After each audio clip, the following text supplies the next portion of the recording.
Understanding "it's pouring rain" in English. Hello everyone. Today, we're going to explore a very common English phrase, "it's pouring rain." This phrase is not only vivid in its imagery but also a great example of how English speakers often use metaphorical language to describe everyday events. Let's dive in and understand its meaning, usage, and origin. "It's pouring rain" is a phrase used to describe a situation where rain is falling heavily. The word pouring is key here. Typically, we use pour to describe a large amount of liquid flowing quickly. So, when we say "it's pouring rain," we are picturing rain coming down fast and in large amounts, similar to water being poured from a container.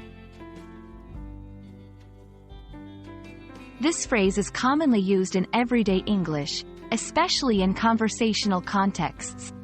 For instance, "I forgot my umbrella, and now it's pouring rain. We planned a picnic, but it's pouring rain, so we have to postpone it." Here, the phrase conveys not just the weather condition but also impacts on plans and activities. It's a simple way to describe the intensity of the rain without going into scientific details. The origin of "it's pouring rain" lies in its metaphorical use. The verb pour has been in the English language for centuries, originating from the Old French pour.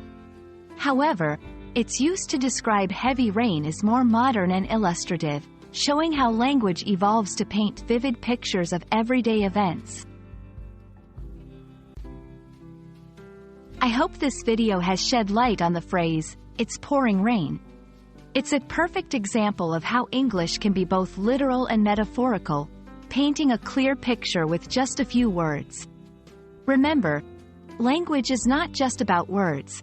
It's about the images and ideas those words convey. Stay curious, and keep exploring the beauty of English.